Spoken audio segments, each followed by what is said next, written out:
Before we get into today's XBA March Madness video, I just wanted to pay my respects to Kobe Bryant and, of course, his daughter Gianna, and then offer those same respects to the 7 other people that were lost in this helicopter accident that occurred on Sunday. Of course, thoughts and prayers and condolences go out to the families of those that were lost. And you know, as an outsider, as all of us who are outsiders, we can never really know exactly what that person and those family and friends are going through in this moment of tragedy and this tumultuous time.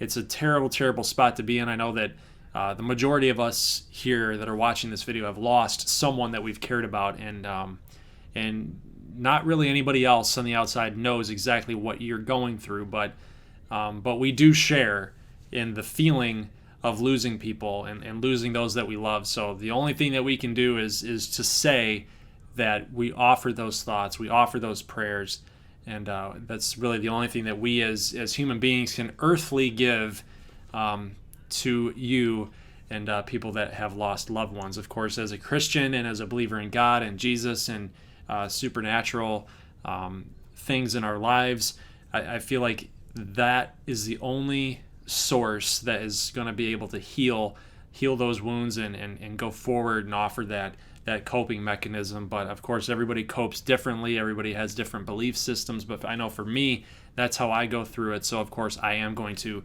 offer up those prayers and hope as my prayer that this coping goes through quickly. I don't think that anyone who's ever lost anybody ever gets over it.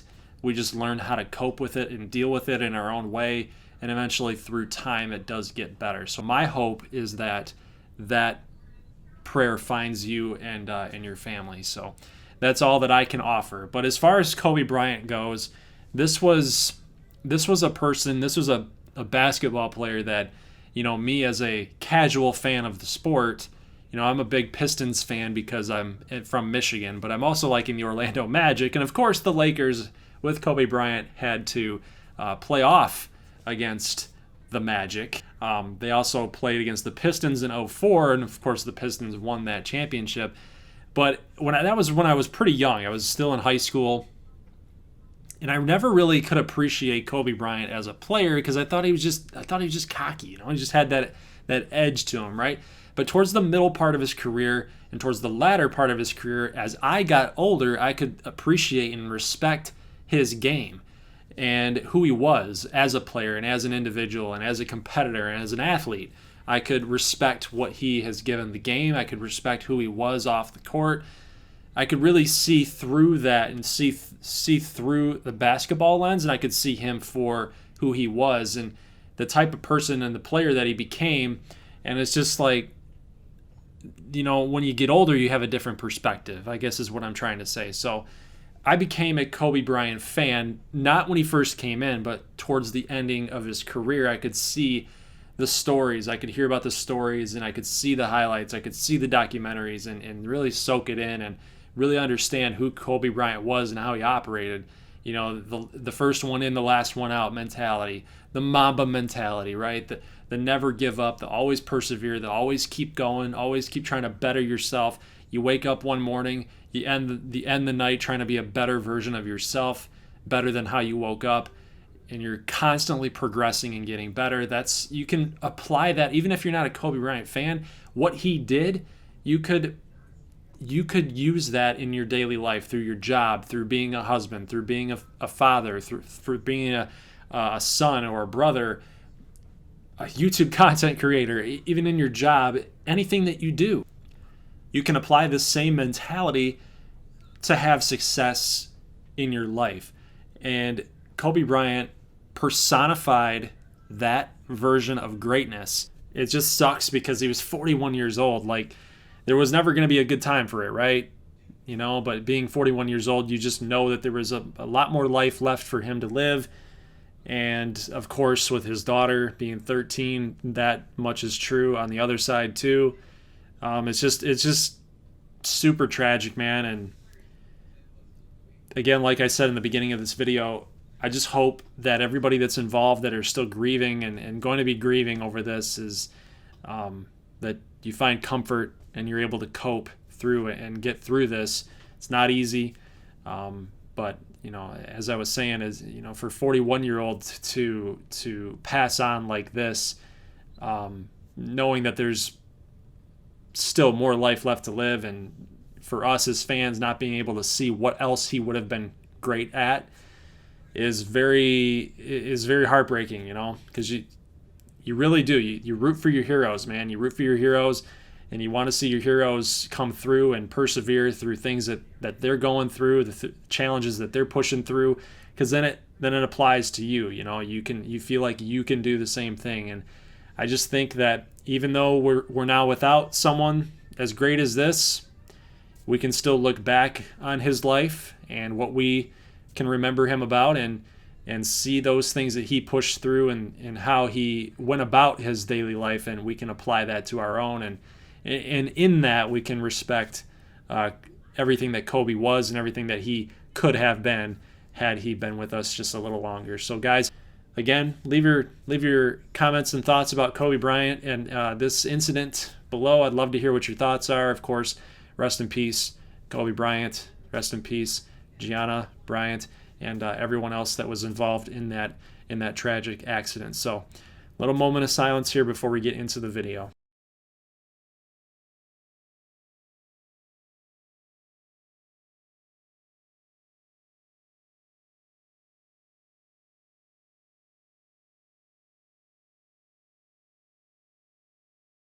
All right, guys, let's get into some Sweet 16 action for the XBA. We got some March Madness going on here between Gonzaga and Oklahoma. So the Sooners do not have a custom prospect on the team, although this is kind of their star, Malcolm Hall. So you got to watch out for this guy.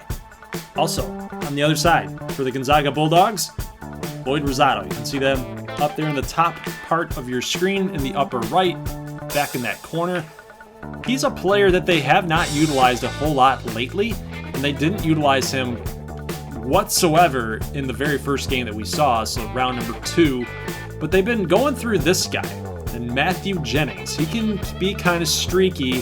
He might be one of those non-custom players that we actually do get to see in the XBA, possibly maybe in the G League type of deal, if he goes undrafted. If he performs well in March Madness, we will have to just go ahead and add a player of his caliber, because we don't want to punish non-custom players for good performances by not getting into the XBA. Am I right? Kind of like this guy, Malcolm Hall, backing him down there, getting the 2-pointers here. Here comes Jennings, and watch the little moves right there. I like what I saw there by Jennings to get the 2, but it's currently 17-8. Oklahoma, make it 19. Let's go the other way now. Oklahoma back here down low. They're going to Hall. It's 21-8. Pretty much the end of the first quarter. I don't think they're going to get the shot off in time. They do, and they nailed it.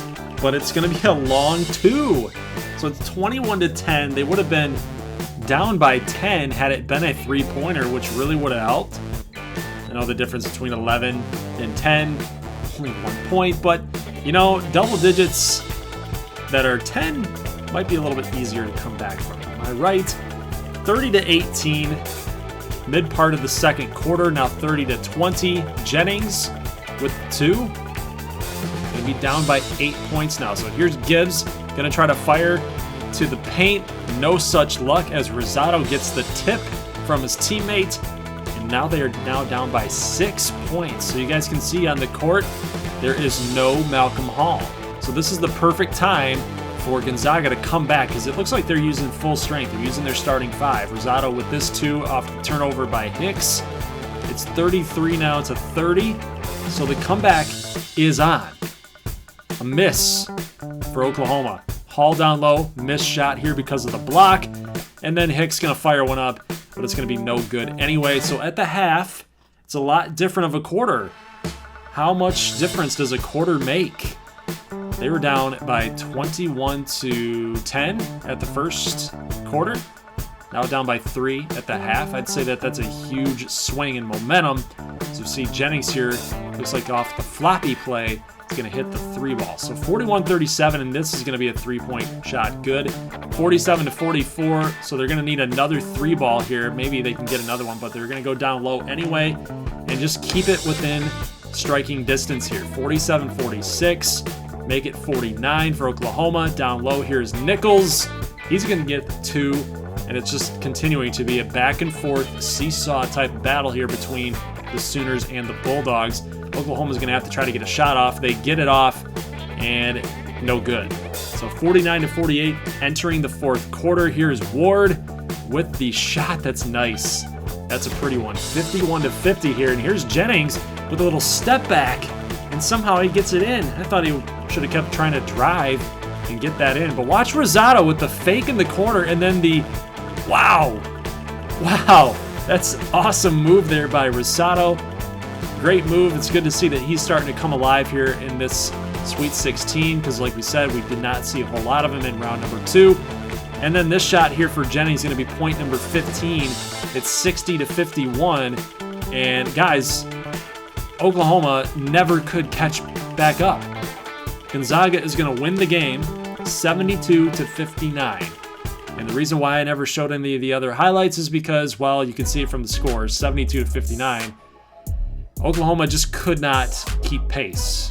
Gonzaga found their stride after Jennings hit that second shot, and the rest was history. So let's go to this game now. We got Syracuse Orange against the Gamecocks of South Carolina. There's a couple guys that we want to watch out for, namely right here, Apollo St. Patrick, who took out Jamal Nkolo of the Kansas State Wildcats. It was a good game. It's a good game. Something to watch out for, though, in this game, Syracuse's offense, plus their defense. They've got some guys with size, and here's one being Sylvester Forbes. And watch Apollo St. Patrick. Like, how in the world? And I know I was singing his praises here in the last video because I think the last one was where we had seen a lot of highlights from St. Patrick, but how does he even do some of the stuff that he does? Like, how in the world did he get his own rebound? And look at this shot by Javonnie Coaxum. Not Giovanni Coaxum, it's Javonnie Coaxum. He's a custom prospect by Big Gio. We saw him kind of take over in that Virginia game as well, so there's some custom prospects that we want to watch out for in this game here. Here's Coaxum here, down 15-10. He hands it off to his teammate, gets the 2. 15-12. This shot's going to be no good for Syracuse, but Lowry with the rebound off the basket. And now it's a 3-point game, and here's a 3-point shot. Gonna go good. 20-14 at the end of the 1st quarter. So Syracuse offense doing some work here. 20 points, and just their defense has been pretty darn good against guys like Sean Leonard. And then, what? I didn't notice that before. There's a guy named Leroy Jenkins on Syracuse roster. That's crazy to me. That's hilarious. St. Patrick here in the corner after some really good passing by Syracuse. 28-20. I was just talking about Syracuse's defense. They are just holding down South Carolina. I mean, look at this steal off of Sean Leonard, their point guard, and then St. Patrick with the flashy looking dunk. 12-4 run in the last 2 minutes. And here's St. Patrick again. Strong pull-up jumper right there. 50-32. There's Coaxum with the miss. Going back the other way, 50-34. And this long-range 3-ball at the end of the half, it's 53-34. So do we have another blowout on our hands? And oh, what was that? Ooh, that's some shade there. Look at Javonnie looking over to there. He didn't like that. He didn't like too much of that little shoulder bump right there. So maybe have a little rivalry going on. We might have to see how that plays out in the XBA, although I'm not sure that player for Syracuse is probably going anywhere. So he's probably had his one shining moment, and he thought to himself, I'm just going to go ahead and bump this guy because he's going to be an XBA player in the future. But look at Coaxum. He's all pumped up. It's 86-66. This game is well but over, and then I think that one just sealed the deal. So slam dunk here for Apollo. He had 2 in the 4th quarter, and this game's over, guys. 91-71. Syracuse with the W, win by 20, and it just wasn't really even close. I want to even go the distance and say it wasn't close since tip-off. Yeah, I went there. Look at Javonnie Coaxum's points right there. 3 for 10, 7 points, 4 rebounds. So he did a little stat stuffing, but, 3 of 10, it's not good. South Carolina's offense just did not come through. Here's St. Patrick there with 10 of 11, 1 of 1 for three-point land, and 8 of 8 in the free throw. That is insane numbers, guys. So Apollo St. Patrick just doing some really good things. He's probably, to me, the one player that's probably going to be taking this NCAA tournament by storm. But there's a bunch of games left to go, so we'll have to see if anybody else can kind of take that mantle as the most valuable player in the tournament. All right, so go blue, right? Go blue. Beat those Tar Heels. We got 2 custom prospects to watch in this game. There's number 9 for Michigan, Andre Joyner. Not this guy, that's Dave Jordan, number 1. But we want to watch out for a guy, number 9, Andre Joyner. And then we're also looking at this guy, number 0 for North Carolina, EJ Sanders. We watched him against Iowa State. He did some really good things. Andre Joyner did some good things as well in his first round matchup, actually second round matchup, I should say, since we started in round number 2. But it's not even close right now. 31.1 seconds left to go in the first. And, Michigan doesn't even have double digits in points right now at the end of the first quarter. Now they do as we get a 2-ball to go. So here is Joyner with the 3, the wide open 3. He could have made the choice to drive in, but you know what? I like the decision to just chuck up a 3. I mean, you gotta get points, and you gotta get points in bunches. Here's a nice pass from Joyner to Jordan. Try to say that 5 times fast, but we do get the 2. So 27-19, and I said we because, hey, go blue. But a miss here by Joyner. God, here's Joyner there, number 9. Looks like he's starting to take over here. Look at this. Nice moves to the basket. Some good body control. I mean, this is why he's so good. 63.5 field goal percentage, ahead of Malik Jones, ahead of guys that are really good like Jamal and Colo. Those are some good indications that he's got a real bright future ahead of him in the XBA. So we got a 30-25 game here, and Higgins is going to miss the technical. I mean, how do you do that? Like, there's nobody around you. Like, there's nothing to freak out about. But he's going to miss anyway, and it remains 30-25 at the half. 38% for Michigan, 52% for North Carolina. So you know exactly what the deal is. Michigan's just not making their shots. North Carolina is. So here's Joyner after a good read on defense to get the steal, and then he goes in. He could have had the layup, but he chose to go to the corner, gets the 3 as Ward gets it in, and now here is another situation, a good team up for Joyner and Ward. I think Joyner just went up and knew that he wasn't going to get a good shot off, a good layup off, so he just said, here you go, hand it low. EJ Sanders, though, we finally see a little bit out of him. Some highlights. He's going to get a 2. It's currently 50-47, so it's still a game. Still a game here. Good read here by Joyner, making a good pass. His teammate, EJ Sanders, is going to give the foul, and Michigan hits the first free throw. So 50-48. This is a huge one for Morrison. Can he get this one in? No. It's going to be no good. So North Carolina with 1:20, pushing it up the court here. Here's Jordan on his man. Good defense. Good defense. Now here is Joyner trying to keep up with EJ Sanders. It's a really nice matchup I want to see a little bit more of, but it's a good pass. It's a good pass, and 2 points going to go in. Jordan, though, on the other side, going to get his 2 points in. 52-50 with 40 seconds to go, and in the corner is Adrian, the point guard for North Carolina. Yeah, he's a point guard. He's a point guard. He's going to make it in, and now it's 54-50. Joyner misses his shot, but Ward cleans it up. Michigan now down by 2. Sanders to Adrian again, and he's going to make another one. And this, my friends, might put it out of reach. I know it's a 5-point game, but that's a lot to ask for in 19 seconds. So Michigan, you got to get maybe a 3-ball here. Here's Frazier, miss. Joyner with the rebound, kicks it back to Jordan with enough wherewithal. He kicks it back. Joyner pass out again to Morrison. He hits the three.